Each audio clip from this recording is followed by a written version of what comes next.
Hello friends, स्वागत है आपका हमारे यूट्यूब चैनल पे। हॉरर सीरीज में मैंने आपको कर्ण पिशाचिनी कहानी का चौथा पार्ट सुनाया था। आज मैं पांचवा पार्ट लेकर आपके सामने आई हूँ, तो बने रहिए हमारे साथ। हॉरर कहानी मेरी ज़ुबानी। देखते ही देखते शनिवार आ गया। उधर शुक्रवार से ही गोपालेश्वर अपने काम में व्यस्त है। यज्ञ कुंड बनाया जा रहा है और इस बार वह पंचमुंडी के आसन पर साधना करना चाहता है।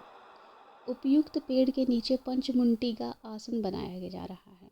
इसमें लगने वाले 5 सिर शनिवार शाम तक जुगाड़ हो जाएंगे। नाग, बंदर, शियार, चंडाल और अकाल मृत्यु से मरे हुए किसी मनुष्य का सिर। इन 5 कटे सिर की ज़रूरत होगी। आसन के नीचे उसे 5 कोनों में गाड़ देना होगा। उसके ऊपर आसन तैयार करके गोपालेश्वर साधना करने बैठेगा। शनिवार 24 घंटे में 4 बार चावल, मांस और शराब देकर पिशाच को वो भोग लगाएगा, तभी वो संतुष्ट होंगे। सभी आवश्यक चीज़ों का इंतज़ाम हो गया है। शनिवार रात गोपालेश्वर को साधना करने बैठना है। शुक्रवार को ही विजयकांत स्कूल नहीं गया।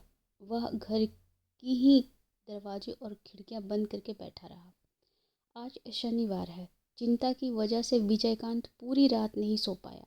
भोर होते ही कोई उसके दरवाजे खटखटाने लगा। बहुत देर तक वह डर के कारण बिस्तर से नहीं उठा। वह बिस्तर से तब तक बैठा रहा जब वह बाहर से गुरुदेव महानंद की आवाज़ उसे सुनाई नहीं। गुरुदेव की आवाज़ को सुनते ही वह दौड़ गया और दरवाजे को खोलकर फिर उनके चरणों में गिरकर रोने लगा। महानंद जी ने उसे शांत कराया। विजयकांत ने पिछले 1 महीने की घटनाओं को गुरुदेव से बता दिया। सब कुछ सुनकर महानंद आश्चर्य बोले, आज उपवास रहो क्योंकि तुम्हें बहुत सारे कार्य करने हैं। मैं भी उपवास में रहूँगा। तुम मुझे नल दिखाओ, पहले मैं नहा लेता हूँ। तुम भी नहा लेना, तब तक मैं एक बार शमशान होकर आता हूँ। लौटकर सब कुछ तुमको बताऊँगा, तब तक जप करना क्योंकि मन को सख्त रखना होगा। आज तुम्हें बहुत कुछ करना है। विजयकांत ने गुरुदेव से कहे अनुसार सभी कार्य किए।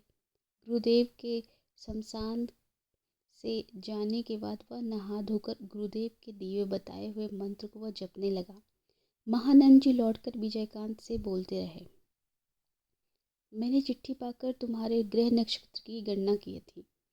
जल्द ही कोई मुसीबत आने वाली है। इसमें प्राण हानि का भी योग है। इसलिए समय व्यर्थ न करते हुए मैं यहाँ पर आने के लिए रवाना हो गया था। मुझे हमेशा संदेह था कि गोपालेश्वर इतनी आसानी से अपनी साधना को भंग करने वाले को नहीं छोड़ेगा, लेकिन इतनी जल्दी वह तुम्हें खोज लेगा यह मैंने नहीं सोचा था। लेकिन मुझे पहले ही सोचना चाहिए था कि उसके पास वशीभूत प्रेत पिशाच भी रहते हैं जो तांत्रिक के कई सारे कार्य करते हैं।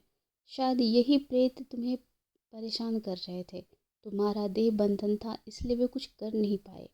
लेकिन आज फिर गोपालेश्वर कर्ण पिशाचिनी साधना में बैठेगा। मैं उसके सामग्री व साधना स्थल को देख कर आ रहा हूँ। इस साधना का प्रभाव तुम्हारे ऊपर पड़ेगा। वह तुमको खींच कर ले जाने की कोशिश करेगा, लेकिन तुम उसे रोक नहीं पाओगे क्योंकि आज वह पंचमुंडी के आसन पर बैठकर साधना करेगा और वहाँ बैठकर और भी शक्तिशाली हो जाएगा।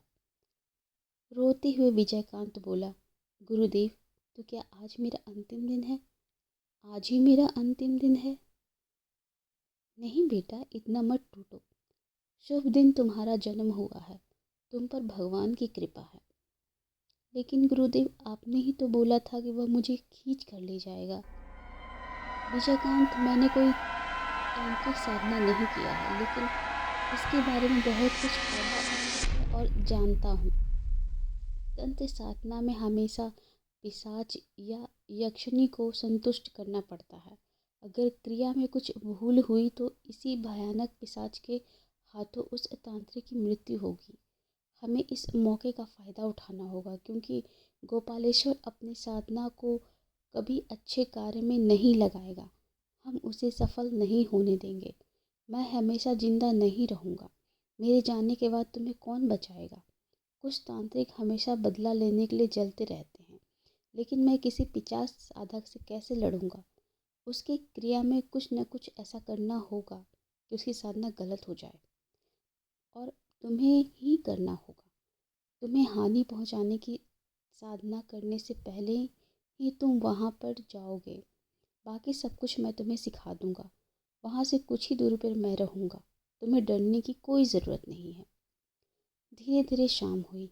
विजयकांत गुरुदेव के कहे अनुसार शमशान में बनी देवी काली मंदिर में जाकर बैठ गया।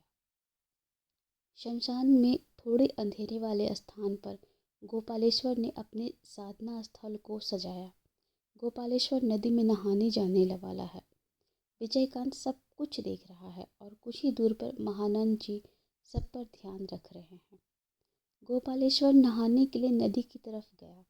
आसन के पहरे के लिए उसने अपना चेला वहां बैठा रखा है।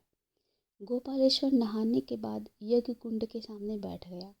उसने तंत्र पढ़ते हुए पूजा को आरंभ किया। चारों तरफ का परिवेश अचानक बदल गया। साधना स्थल के आसपास तेज हवाएं चलने लगी तथा चारों तरफ एक सड़ा गंध फैलने लगा। धीरे बिना आवाज के विजयकांत वहां खड़ा हुआ जहां पर गोपालेश्वर का चेला पंचमुंडी आसन तैयार कर रहा था। चेला पांचों सिर को मिट्टी में खोदकर सजा रहा था। विजयकांत वहीं पर बैठ गया। उसे देखकर चेले ने जल्दी से पांचों सिर को 5 कोनों में गाड़ दिए। यह देख विजयकांत को उल्टी आ रही थी। पूरे दिन का उपवास शरीर, आतंकित मन तथा उसके ऊपर वह भयानक दृश्य व दुर्गंध उसे पागल करने लगे। विजयकांत की इच्छा हुई कि वह यहाँ से भाग जाए, लेकिन इससे उसका कोई लाभ नहीं होगा। मन को सख्त करके विजयकांत वहीं बैठा रहा। इधर एक बार विजयकांत को देखकर गोपालेश्वर और भी उत्तेजित हो गया। उसने सोचा कि शायद उसके मंत्र ने काम करना शुरू कर दिया है। इसी वजह से गोपालेश्वर और तेजी से मंत्र पढ़ने लगा। यज्ञ समाप्त करके वह पंचमुंडी के आसन पर बैठेगा। बीच बीच में वह अपने गले को शराब डालकर तर कर रहा था, क्योंकि इस साधना का सबसे महत्वपूर्ण उपकरण शराब था। पंचमुंडी आसन लगभग तैयार हो चुका था। विजयकांत ने देखा कि उसके पास ही गोपालेश्वर के चेले ने बंदर का सिर मिट्टी में गाड़ा था। आसन का कार्य समाप्त करके वह चेला नदी की तरफ चला गया। यही सही मौका है। जो भी करना है अभी करना होगा। गोपालेश्वर उधर यज्ञ को घी पिलाने में मस्त था। आते ही वक्त वह एक खुरपी को अपने जेब में लेकर आया था विजयकांत। उसने जल्दी से बंदर के सिर को वहां से खोदकर बाहर निकाला, फिर उसे पीछे नदी की तरफ फेंक दिया। इस काम को करते वक्त विजयकांत का हाथ कांप रहा था, लेकिन वह करता भी तो क्या करता। वह बेहोश हो जाएगा, लेकिन फिर भी किसी तरह इस जगह को पहले जैसे मिट्टी से भर दिया। अब वह वहां से भागना होगा। विजयकांत चुपचाप वहां से उठकर काली मंदिर की तरफ चलता बना, जहां पर गुरुदेव हैं। यज्ञ समाप्त कर गोपालेश्वर अपने आसन से उठ खड़े हुए। अब उसे पंचमुंडी के आसन की तरफ आसन के पास ही देखा तो विजयकांत अपनी जगह पर नहीं था। फिर देखा कि वह काली मंदिर की चौकी पर बैठा है। बैठे रहने दो, सही वक्त आने पर वह अपने आप चला आएगा। यह सोचकर वह पंचमुंडी के आसन पर बैठकर गोपालेश्वर ने अपनी देह शुद्धि और वंदन किया। आसन पर बैठकर जप शुरू करते ही उन्हें कोई अदृश्य शक्ति वहां से हटने के लिए मजबूर करता रहा। गोपालेश्वर जितनी सख्ती से बैठने की कोशिश करने लगा, प्रतिरोध उतना ही ज़्यादा बढ़ता गया। हवा अब आंधी के जैसे चलने लगी थी।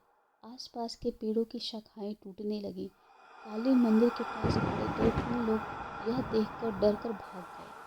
अचानक एक बिजली गिरने की आवाज़ आई और तुरंत गोपालेश्वर के चिल्लाने की आवाज़। विजयकांत ने देखा कि एक आग का गोला गोपालेश्वर के चारों तरफ घूम रहा है और गोपालेश्वर के मुंह से केवल आग की आवाज़ आवाज़ सुनाई दे रही है। कुछ ही देर में सब कुछ शांत और स्वाभाविक हो गया। गोपालेश विजयकांत डर रहा था, लेकिन महानंद जी आश्रम की तरफ गए। वहाँ पर पहुँचकर देखा तो गोपालेश्वर अपनी अंतिम सांसें ले रहा था। महानंद जी बोले, गोपाल, मैं महानंद, मुझे पहचाना? बचपन में मैं जिसके साथ खेला था, क्या उसे मैं भूल सकता हूँ? क्या इस कार्य को तुमने अंजाम दिया? नहीं गोपाल, मैंने अपने हाथों से कुछ नहीं किया, लेकिन अगर मैं ऐसा न करवाता तो तुम एक निर्दोष की जान ले लेते। अब तुम ही बताओ, ऐसा मैं कैसे होने देता? अंत में जो करना था तुम्हारे पिशाच ने कर दिया। गोपाल, तुम्हारे साधना कार्य में गलती हुई है। गोपालेश्वर धीरे धीरे बोला, पिताजी की सत्य बात हुई। नंद, उन्होंने मुझसे एक बार कहा था कि मेरी अकाल मृत्यु होगी। गोपालेश्वर वहीं अकाल मृत्यु मारा गया। इसलिए महानंद जी ने उसके शव को नदी में डाल दिया और खुद नहाकर विजयकांत के घर पहुंचे। अगले दिन गुरुदेव अपने घर लौटेंगे, इसलिए विजयकांत ने पूछा, किसने मारा होगा तांत्रिक को और क्यों? पंचमुंडी आसन गलत है, यह जाने बिना ही गोपालेश्वर साधना करने बैठ गया था। लेकिन कर्ण पिशाचनी इतनी बड़ी गलती बिल्कुल भी माफ़ नहीं करेगी। कर्ण पिशाचनी ने ही गोपालेश्वर को मारा। इसलिए कर्ण पिशाचनी साधना बहुत ही भयानक है। थोड़ी सी गलती भी जान से हाथ धोने के लिए बहुत है। और जो कुछ भी तुम्हारे ऊपर से मुसीबत कट गई है, अब मैं तुम्हारे देह बंधन को खोल देता हूँ। अब बिना किसी चिंता के अपना स्वाभाविक जीवन बिताओ। दोस्तों, इस तरह हमारी कहानी का 5वां भाग ख़त्म होता है। इसका अगला भाग लेकर मैं जल्द ही आपके सामने आऊँगी। Thank you for watching.